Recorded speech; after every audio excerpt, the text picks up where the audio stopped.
99세 때에 여호와께서 아브라함에게 나타나서 그에게 이르시되 나는 전능한 하나님이라. 그 다음 뭐라고 되어 있죠? 너는 내 앞에서 행하여 완전하라. 그 하나님께서 자신을 계시하시는 모습에 따라서 하나님이 어떤 분이신지를 잘 드러내거든요. 예를 들면 모세한테 처음 나타나실 때는 타지 않는 떨기나무 불꽃 속에서 하나님께서 그 음성을 통해서 나타나셨죠. 야곱에게는 언제 처음 나타나셨습니까? 베델에서 돌베개를 베고 잘 때 하늘로부터 사다리가 있고 그 위에서 말씀을 하셨죠. 하나님께서 친히 찾아오신 겁니다. 엘리야 같은 경우에는 ip새에 있는 세미한 음성처럼 작은 목소리로 하나님께서 찾아오셨고, 욥 같은 경우에는 폭풍 가운데서 찾아오셨습니다. 그러니까 하나님께서 스스로를 계시하시는 그 장소와 그 형태가 하나님이 어떤 분이신지를 스스로 드러내는데, 오늘은 99세 때, 이 시기가 중요하다고 그랬죠. 왜 99세 때가 중요하다고 그랬죠? 다 처음 오셨나요? 몇 년 만에 나타나신 거라고 그랬습니까? 13년 만에. 왜요? 이스마엘을 낳았잖아요. 13년 만에 하나님께서 나타나신 것 자체가 아브라함에게서는 굉장히 가슴 떨리고 긴장되는 사건이죠. 그런데 그 하나님께서 나는 전능한 하나님이다 라고 지금 스스로를 계시하고 계십니다. 이 내용은 조금 이따가 살펴보고요. 그래서 이 나는 전능한 하나님이다 라고 하는 것이 아브라함에 대한 질책이고 꾸짖음의 내용을 담고 있다라는 말씀을 드렸고요. 너는 내 앞에서 행하여 완전하라. 완전하라 라고 하는 이 단어가 중요한데요. 이 탐임이라고 하는 단어는 흠 없는, 정상적인, 건강한 이런 뜻을 가지고 있습니다. 그러니까 너는 하나님 앞에서 흠이 없어야 된다. 건강하고 정상적이어야 된다. 그래서 이 단어를 제물에다가 썼거든요. 하나님 앞에 드리는 제물, 즉 소나 양 같은 것이 흠이 없이 건강하고 온전한 것을 하나님 앞에 드려야지 팔아도 죗값도 못 받을 다리 절거나 병드는 것을 하나님 앞에 드리면 안 되잖아요. 그때 이 완전하여라 라고 하는 이 단어가 쓰였고, 또 하나는 인간이 도달해야 될 목표, 즉 하나님께서 원하시는 그 수준, 그게 바로 완전함의 수준입니다. 그래서 예수님께서도 너희 아버지가 거룩하니 너희도 거룩하라. 이건 출애굽기 19장에 나와 있는 말씀이고, 예수님께서는 아버지가 온전하신 것처럼, 완전하신 것처럼 너희도 완전하라, 온전하라. 이게 같은 의미거든요. 이렇게 말씀을 하신 거예요. 그러면 18페이지로 넘어와서 첫 번째 질문 읽어보겠습니다. 아브라함에서 아브라함으로 바뀐 이름의 의미는 무엇인가? 아브람은요, 아브람은 고귀한 아버지, 귀한 아버지, 뭐 이런 뜻을 가지고 있습니다. 그런데 아브라함은 열국의 많은 민족의 혹은 많은 무리들의 아버지라고 하는 뜻을 가지고 있습니다. 그러면 아브라함이 아브라함으로 그 이름이 바뀐 것은 복일까요? 아닐까요? 뻔한 걸 물어보면 약간 기분이 이상해지시죠? 그러면 여기서 하나님께서 아브라함에게 복을 주실 만한 상황인가를 우리가 한번 살펴봐야 되잖아요. 그게 바로 18페이지 제일 밑에 있는 창세기 15장 언약의 사건. 창세기 15장 언약의 사건, 지난주에 우리가 한번 살펴봤었죠. 그죠? 하나님께서 암소하고 양을 가져오라고 그래가지고 그 사이를 둘로 쪼갰잖아요. 그래서 하나도 연결되는 거 없이 쫙 쪼개고 나서 저녁에 하나님께서 그 사이를 지나가십니다. 이런 언약식을 하게 된 배경은 뭐냐 그러면 창세기 15장 1절에 자식이 없으니까 그 엘리에셀로 하겠습니다. 그랬더니 아니다. 너에게서 하늘의 별처럼 그렇게 수없이 많은 후손들이 있을 것이다. 그리고 내가 지금 거하는 이곳을 이 땅을 너에게 주겠다. 그랬더니 아브라함이 이 땅을 나에게 주실지 그리고 그렇게 별처럼 수많은 후손들이 생길지 제가 그걸 어떻게 믿겠습니까? 그랬더니 하나님께서 그 암소하고 양하고 새를 가져와라. 그런데 새는 작으니까 쪼개지 않고 이 짐승을 쪼갰어요. 그리고 나서 어두워져서 밤이 되고 나니까 횃불이 그 사이로 지나갔다. 그랬잖아요. 이 횃불은 하나님의 형상을 상징하는 겁니다. 그래서 제가 고대의 언약식에는 양쪽 당사자가 번갈아 가면서 혹은 동시에 그 사이를 왔다 갔다 한다고 그랬죠. 이걸 그대로 모형을 본딴 게 결혼식에서 신랑 신부의 가족들이 이렇게 나눠져서 앉고 그 사이를 신랑 신부가 걸어서 들어왔다가 이렇게 나가는 거라. 이 얘기를 처음 듣는 것처럼 들어주셔서 감사합니다. 그렇게 해서 하나님께서 언약을 맺으신 거예요. 그런데 이 언약식이 어떤 의미가 있냐 그러면 하나님께서 우리에게 베풀어 주신 그 구원을 상징하고 있는데, 그러면 아브라함도 같이 지나가야 되잖아요. 그죠? 근데 아브라함은 지나가지 않았어요. 하나님만 지나가셨어요. 그리고 후손과 즉 자손과 땅에 대한 것을 아브라함이 먼저 요구하지 않았습니다. 갈대아 우르에서 불러 나올 때 하나님께서 내가 너에게 이렇게 해줄 테니까 약속을 주시면서 이렇게 행해라. 떠나서 내가 너에게 명한 땅으로 가라 그러셨지. 아브라함이 먼저 하나님 내가 이렇게 할 테니까 자손과 땅을 나에게 주십시오라고 약속하지 않았어요. 구원이라고 하는 것은 우리가 필요하다고 해서 하나님께 얻어서 지금 내가 소유하고 있는 것이 아니다. 전혀 필요성을 모르고 있을 때 하나님께서 우리에게 찾아오셔서 약속을 주셨고 그 약속을 내가 반드시 지키겠다. 그 보증으로 뭘 주셨어요? 성령을 우리에게 주신 거죠. 로마서에. 우리가 그걸 못 믿으니까. 그래서 우리가 그 계약을 할 때 보증금을 주잖아요. 계약금을 주잖아요. 그래야만 상대방이 내 말을 믿으니까. 문서만 가지고는 안 되잖아요. 그러니까 하나님께서 그 아들을 보내셔서 죽이시고 그래도 사람들이 안 믿으니까 그것에 대한 보증으로 성령을 우리에게 주신 거예요. 그러니까 아브라함은 거기를 지나갈 필요가 없는 거죠. 왜냐하면 땅에 대한 약속이 이루어질 만한 조건이 아브라함에게 하나도 없어요. 후손에 대한 약속이 이루어질 만한 조건이 하나도 없어요. 그러니까 15장에 그 언약식을 했음에도 불구하고 16장에 가가지고 아브라함이 아내의 말을 듣고 여종과 동침을 해가지고 이스마엘을 낳은 거예요. 그때가 86세였어요. 그러니까 하나님이 화가 나셨겠어요? 안 나셨겠어요? 여러분 같으면 내가 그렇게 약속을 해줬는데 믿지 않고 또 반역을 한 거죠. 애굽에 내려가서 아내를 누이라고 속여서 바로에게 준 것까지는 그래 어떻게 넘어갔는데 이제 또 그 약속을 믿지 않고 또 다른 후손을 얻어버린 거죠. 그래서 13년 동안 나타나시지 않다가 아브라함에게 나타나셔서 나는 전능한 하나님이다. 못할 것이 없는 하나님인데 왜 네가 나의 능력을 믿지 못하느냐. 애굽왕 바로도 내 앞에서 꼼짝 못하는 걸 네가 경험하지 않았느냐. 그죠? 그리고 너희가 롯이 잡혀갔을 때 그 작은 병사를 가지고 롯을 다 구출해 오지 않았느냐. 그래서 내가 너의 방패고 상급이라는 얘기를 분명히 하지 않았느냐.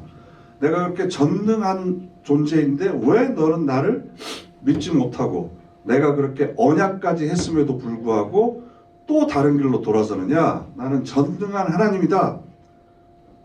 지금 아브라함이 얼마나 깜짝 놀랐겠어요. 그런데다가 이제부터는 너의 이름을 아브라함이라 하지 아니하고 아브라함이라 바꾸는 거예요. 고귀한 아버지가 아니라 열국의 아버지, 모든 민족의 아버지라고 이름의 의미를 바꿔라 라는 거죠. 그런데 이름이라고 하는 건 하루에도 수십 번 다른 사람들에 의해서 불려지잖아요. 근데 사람들이 열국의 아버지 이렇게 부르는 거예요. 많은 무리들의 아버지라고 부르는 거예요. 이렇게 부를 때마다 아브라함은 무슨 생각이 들겠어요? 부담감이 들고 자기가 하나님을 믿지 못하고 불순종했던 과거가 생각이 나고 지금 현재는 자식 하나도 없는데 사람들이 자기한테 열국의 아버지라고 부르는 것 자체가 조롱거리고 비난거리고 비웃는 거죠. 야, 자식도 없잖아. 여종한테 낳은 이스마엘 하나밖에 없잖아. 그런데도 열국의 아버지 잘 계세요? 요즘에 어떻게 지내세요? 이러는 거예요. 이게 사실은 우리가 세상으로부터 당하는 조롱거리 중에 하나죠. 하나님의 아버지라면서 근데 왜 그렇게 살아? 영원한 생명을 소유했다면서 하나님 나라 간다면서 응? 이 세상 나라의 소망을 안 두고 하나님 나라의 소망을 두고 살아간다면서 근데 왜 우리와 똑같은 일에 화를 내? 왜 우리처럼 똑같이 이렇게 어려운 일을 겪어야 돼? 아버지가 하나님이라면서 하나님의 자녀라면서 하나님 나라를 상속으로 물려받을 거라면서 왜 세상적인 거 좀 소려보면 목에 픽대 서고 그렇게 노발대발하고 그래? 이렇게 물어보면 여러분들 뭐라고 대답하시겠어요? 이런 질문들을 받는 거죠, 사실은. 여기서 우리가 질문해 볼 건 그거예요. 75세 때 부르셨잖아요. 85세 때까지 10년 동안 아무런 변화가 없으니까 여정을 통해서 아들을 낳은 게 우리끼리 얘기하자면 충분히 이해할 수 있는 상황 아닌가요? 85세 되면 남자 입장에서 불안할 수 있잖아요. 그러니까 가능할 때 여종을 통해서라도 애를 낳아보겠다. 이건 우리끼리 인간적인 관점에서 충분히 이해할 수 있는 내용이잖아요. 그런데 그때 안 주신 거예요. 그러면서 전능한 하나님인데 너는 왜 나를 믿지 못하냐? 그래서 이름을 바꿔라 그러지. 이름을 바꿔라. 그래놓고는 99세 때 나타나셔서 또 1년 동안 아무 일이 없어요. 이제 100살이 된 거예요. 그랬더니 이제 지나가는 사람으로 나그네로 이제 하나님께서 나타나셔가지고 그 얘기를 또 하니까 아브라함이 속으로 웃은 거죠. 야, 내가 100살이고 아내가 90살인데 이게 지금 말이 되는 소리를 하는 거냐. 그러면서 18절 보시면 창세기 17장 18절 뭐라고 되어 있어요? 아브라함이 이에 하나님께 아뢰되 이스마엘이나 하나님 앞에 살기를 원하나이다. 아예 모든 걸 포기했죠. 이스마엘이나 하나님 앞에서 잘 살도록 하나님이 돌봐주십시오. 제 아들이려니 생각하고 앞으로 잘 살도록 도와주십시오. 그리고 나서 마물의 상술이 이제 그 할례에 대한 이야기가 나오는데요. 일단 넘어가서 18장을 보시면 지나가는 사람이 이제 와가지고 음식을 대접받고 나서 18장 11절 10절 보시면 그가 이르시되 내년 이맘때 내가 반드시 내게로 돌아오리니 내 아내 사라에게 아들이 있으리라 하시니 사라가 그 뒤 장막문에서 들었더라. 그러고는 어땠어요? 12절 보시면 사라가 속으로 웃었어요. 야, 내가 노쇠하였고 내 주인도 남편도 늙었는데.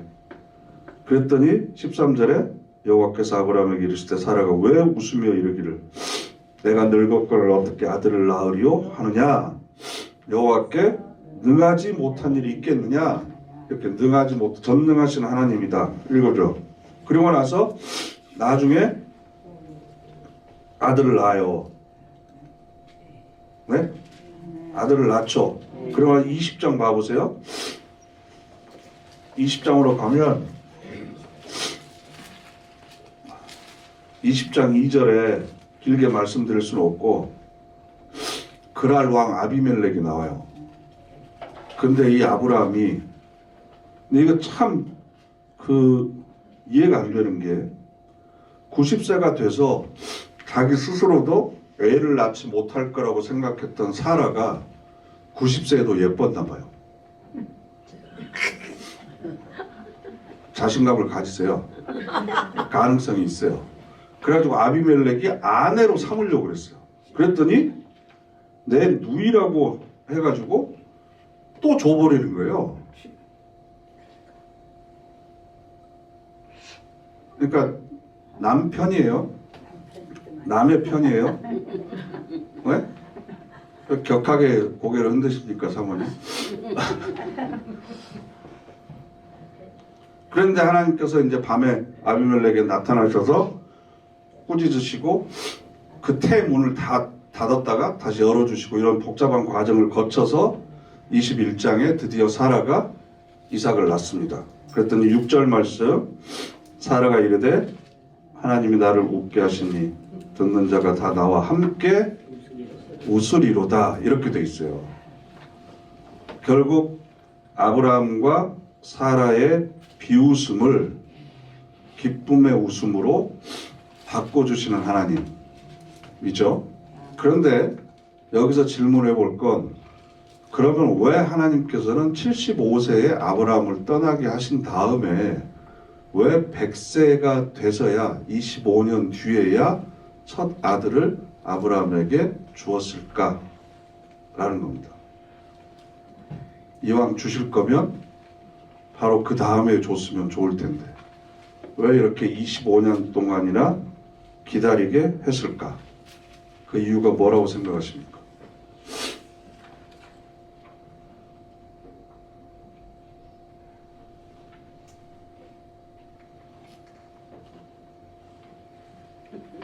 왜 아무 대답이 없어요?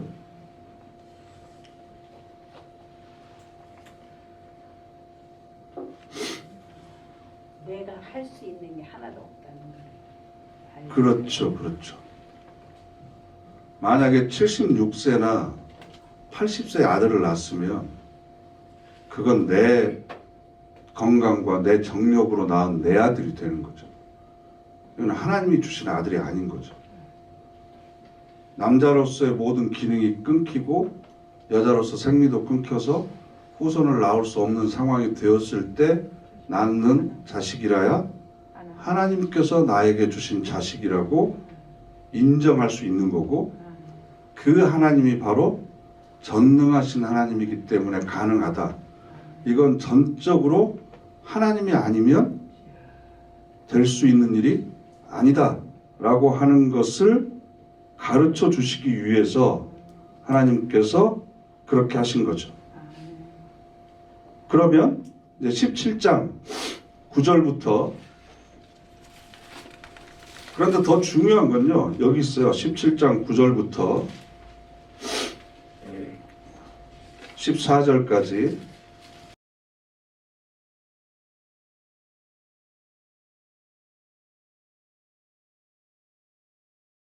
이때가 아브라함이 99세 되었을 때입니다. 하나님께서 전능한 하나님으로 나타나셔서 할례를 행하게 하는 거예요. 그런데 여러분, 할례라고 하는 것이 뭔지 아시죠? 요즘식으로 이야기하면 포경수술하는 겁니다.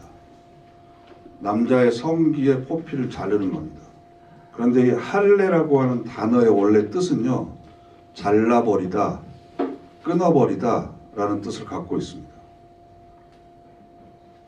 그런데 실제로 진짜로 잘라버리거나 진짜로 끊어버리면 어떻게 돼요? 왜? 과다출혈로 죽습니다. 혈관이 많이 몰려 있어서. 그러니까 그 상징으로 진짜 자를 수는 없으니까 그 가죽만 자르는 거예요. 난지 8일 만에. 그래서 이사야 53장 7절 말씀을 보시면, 이사야 53장 7절에 예수 그리스도에 대한 예언의 말씀이 나오는데요. 그가 산자의 땅에서 끊어짐은, 이렇게 되어 있는데 이 끊어지다라고 하는 단어가 할례라고 하는 단어하고 똑같습니다. 그래서 모든 백성들이 다 이 할례를 받으라는 거예요. 그러면 이건 상징적으로 남자의 생식 기능을 제거한다라고 하는 의미를 가지고 있습니다. 75세 때에 하나님께서 부르셔서 25년 동안 아들을 주지 않으시다가 전능한 하나님이다. 너는 왜 내 앞에서 행하여 완전해져라 라고 말씀하신 다음에 새롭게 다시 언약을 맺자. 그래서 포피를 베라. 포경 할례를 받아라. 그러면 여러분 이제는 가능성이 1%도 없어지는 거예요. 아이를 낳을 수 있는 가능성. 99세가 돼서 할례까지 해버리면 이건 도무지 내가 내 힘으로 아이를 낳았다고 이야기할 수 있는 가능성이 1%도 없어지는 거죠. 그리고 모든 남자들에게 다 할례를 행하게 했으면 이건 생식 기능을 제거해 버린다는 것인데, 그러면 앞으로 태어나게 될 이스라엘의 후손은 아예 없다는 얘기가 아니고 내가 낳은 자식이 아니라 하나님이 나에게 주신 자식이다라는 의미가 되는 거예요. 그래서 사실은 우리가 아브라함이 이삭을 바친 사건만 놓고 보면, 야, 어떻게 자식을 그렇게 바치지? 나 같으면 도저히 바칠 수 없을 건데? 지금 우리한테 누가 그런 얘기를 하면 가만히 있겠어요? 그런데도 아브라함이 75세 때 고향을 떠나가지고 그렇게 수없이 많은 사건들을 겪고 하나님께서 여러 번 나타나셔서 약속을 다시금 재확인해주고 그 나이가 되도록 전능하신 하나님이라고 얘기를 하고 할례까지 행했어요. 그러면 인간이 생각할 수 있는 모든 가능성이 차단된 상태에서 100세가 됐는데 애가 나온 거예요. 그럼 그 이삭은 내 아들이에요? 하나님의 아들이에요? 그죠? 내 아들이라고 주장할 수 있는 근거가 하나도 없어요. 그렇게 해서 하나님께서 주신 아들을 하나님께서 바치라고 그러면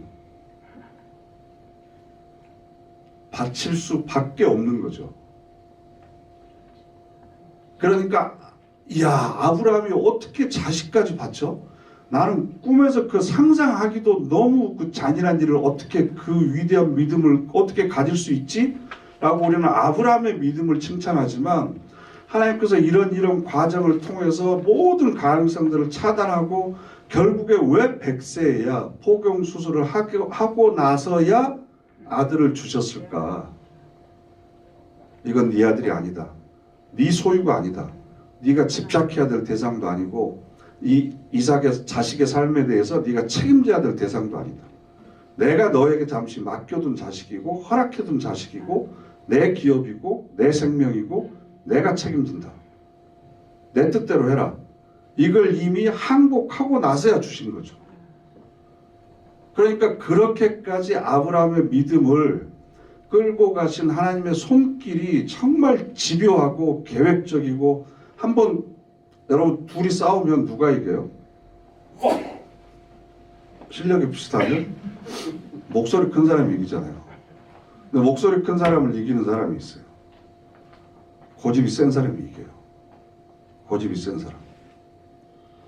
우리는 살아봤자 80년 100년이에요. 고집 부려봤자. 하나님은 영원히 고집을 부리세요. 한번 구원해야 되겠다. 한번 이 믿음의 수준까지 끌어올리겠다 생각하면 이 세상 모든 것을 동원해서라도 그 사람을 그 수준에까지 끌어올리시는 거예요.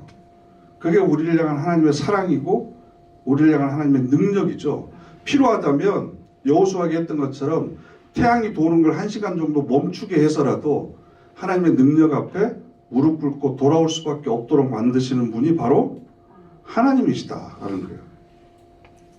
그런데 이 할례의 의미를 레위기 19장 23절부터 25절 19페이지 보시죠.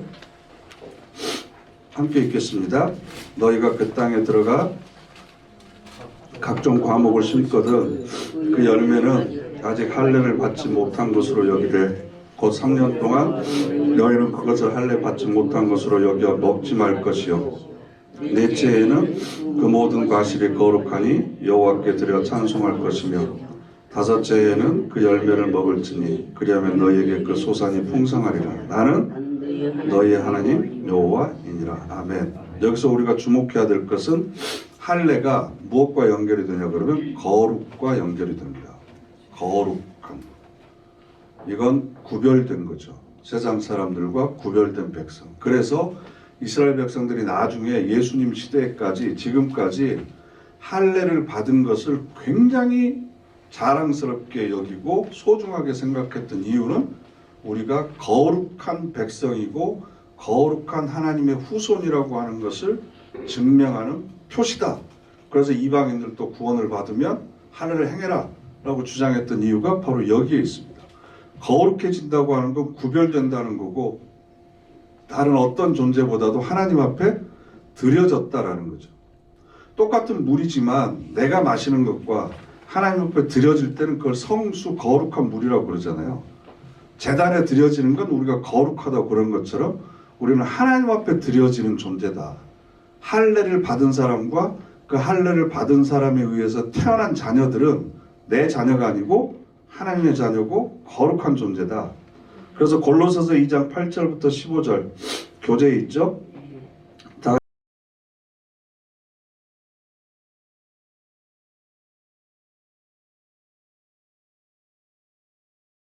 우리는 유대인들이 아니잖아요. 우리도 이방인들이에요. 우리는 할례를 받지 않은 사람들의 후손이에요. 그런데 여기서는 너희가 손으로 하지 아니한 할례를 받았다. 육의 몸을 벗는 것이다. 그리스도를 통해서 우리가 할례를 받았는데 그 할례를 골로새서에서는 뭘로 해석하냐 그러면 세례를 받는 것으로 해석합니다. 세례를 받음으로 인해서 세례라고 하는 건 내가 죽었다가 다시 살아나는 거예요. 물속에 들어갔다가 다시 나오는 거죠. 그래서 사도 바울은 이스라엘 백성들이 홍해를 지나는 걸 세례를 받은 것으로 해석하기도 합니다. 물속에 들어가서 죽었다가 다시 꺼낸 건짐을 받은 것. 이게 바로 구원이고 회개다. 그래서 로마서에 가면 이 아브라함의 믿음에 관해서 이야기합니다. 로마서 4장 18절 함께 읽겠습니다. 아브라함이 바랄 수 없는 중에 바라고 믿었으니 이는 내 후손이 이같으리라 하신 말씀대로 많은 민족의 조상이 되게 하려 하심이라. 아멘. 바랄 수 없는 중에 바라고 믿었다. 그런데 이 믿음은 아브라함의 것이다 아니다? 네? 지난주에 그렇게 제가 말씀을 드렸는데 아니다. 하나님께서 그의 삶을 간섭하시고 그래서 그의 이성과 생각을 바꿔놓으시고 마침내 그것을 인정하게 될 때 하나님께서 그것을 믿음으로 인정해 주시는 거죠. 그러니까 우리는 그렇게 표현할 수밖에 없지만 실제로 아브라함의 믿음의 주인공은 하나님이 그렇게 믿음의 사람으로 바꾸시고 변화시킨 것이다. 그래서 로마서 8장 31절부터 39절에 있는 말씀을 마지막 결론으로 여기에다 실은 이유가 그겁니다. 아브라함의 삶을 인도해 오신 하나님의 손길들을 여러분들이 한번 쭉 살펴보세요. 우리가 지금 네 번째 시간이잖아요. 아브라함 갈대아 우르 지역에 살 때 이방신을 섬기고 있었고 하나님이 누구신지도 몰랐는데 영광의 하나님이 나타나셔서 떠나라고 그러셨죠. 그러니까 아버지인 데라에게 얘기했고 데라는 어쩔 수 없이 밀려서 하란까지 왔죠. 하란은 갈대아 즉 메소포타미아 문명과 가나안 문명의 국경 지역인데 차마 넘어가지 못하고 주저주저 하다가 데라가 거기에서 죽습니다. 그러니까 하나님께서 다시 나타나신 게 창세기 12장 1절에 있는 말씀이죠. 다시 나타나셔서 영광의 하나님이 그 놀라운 위엄으로 압도하니까 어쩔 수 없이 그 경계선을 넘어서 오는 거예요. 근데 넘어오자마자 그 약속에 대한 확신이 없으니까 조그만 어려움이 있어도 의심하게 되죠. 그래서 기근을 만나니까 이집트로 살기 위해서 내려가죠. 더군다나 바로한테 자기 아내를 누이라고 속여서 줘버려요. 약속해준 땅도 떠나버렸죠. 후손을 낳을 아내까지도 좀 노골적으로 표현하면 팔아먹은 거죠. 그런 상태에서도 하나님께서는 그 실수를 합력해서 선을 이루로 바꾸시고 다시 많은 재산을 불려서 돌아오게 하시고 롯과 헤어지게 하죠. 자기를 위험 가운데 방치하는 거거든요. 그리고 롯이 잡혀 있다고 그러니까 318명 데려와서 구해와요. 이게 14장까지 얘기해요. 15장에서 하나님께서 언약을 다시 세워주시죠. 나는 너의 방패요 상급이다. 내가 너를 지금까지 잘 지키고 있다. 그러니까 이렇게 해라. 그랬는데 16장에 가서 이스마엘을 낳아버리는 거예요. 86세. 그러니까 17장 1절에 99세에 전능하신 하나님이 나타나서 할례를 행해라. 그런데 여러분 할례를 행하면요. 나중에 이제 다윗 얘기 야곱의 이야기를 우리가 볼 때 그 딸이 세겜 족속에게 그 강간을 당하잖아요. 근데 이 세겜 족속의 그 아들이 너무 이 딸 디나를 사랑해서 아내로 삼고 싶으니까 그 정당한 절차를 거쳐서 아내로 맞이하겠다 그래요. 야곱은 불화를 일으키기 싫으니까 그런 절차대로 진행을 하고 싶어요. 그런데 그 아들들이 아닙니다. 동의하지 않는 상태에서 이건 우리에 대한 침략이다.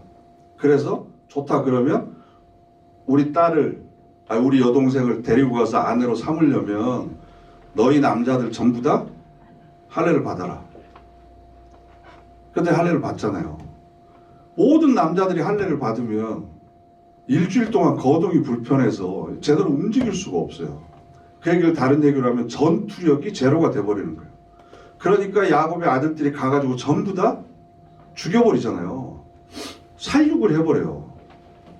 그런데 여러분 할례에 대한 명령을 받고 나서 너희 집에서 난 자든지 아니면 사온 자든지 노예든지 다 무조건 다 할례를 받아라 라고 하는 얘기는 일주일에서 열흘 동안 그 많은 사람들이 위험에 노출되는 겁니다.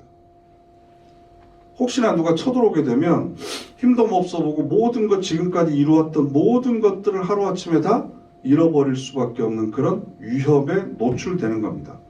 그럼에도 불구하고 아브라함은 그 하나님의 약속을 지킵니다.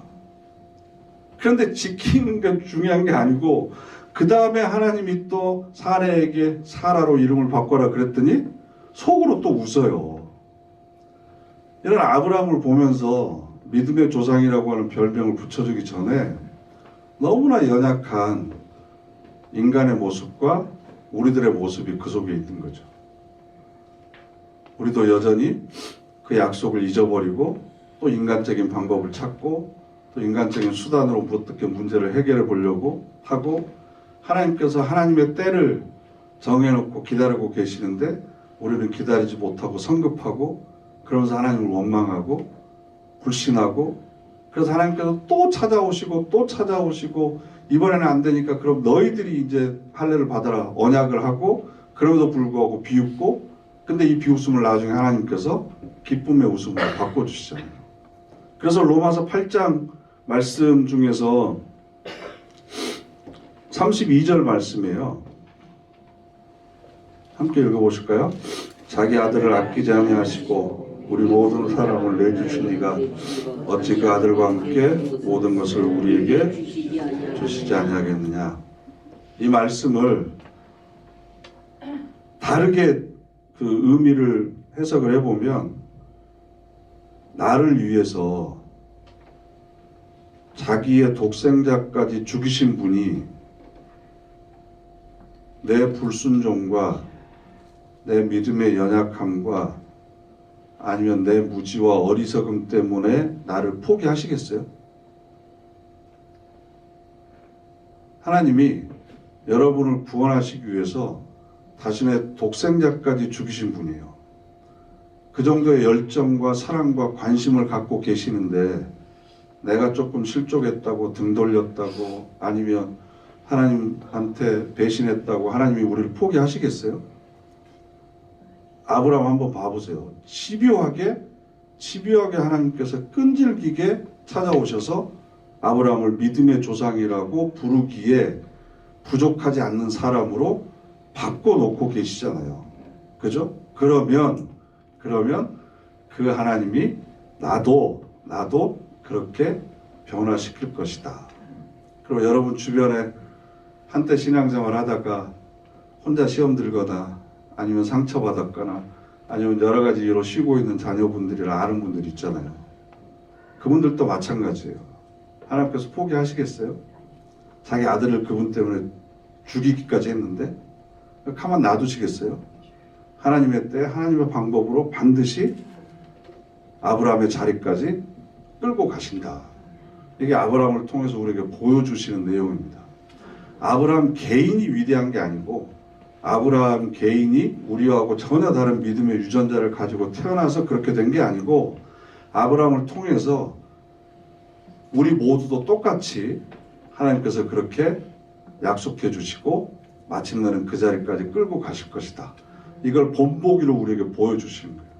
그러니까 내 삶에 그렇게 역사하고 계시는 하나님의 손길을 항상 의지하고, 그래서 의심이 들거나 회의가 들거나 아니면 불신이 들 때마다 아브라함에 그렇게 역사하셨던 하나님은 여전히 나를 그렇게 끈질기게 사랑하고 계신다. 하나님의 때를 기다릴 수 있는 그런 믿음의 소유자가 되시기를 간절히 바랍니다. 아멘. 기도하겠습니다. 고마우신 하나님.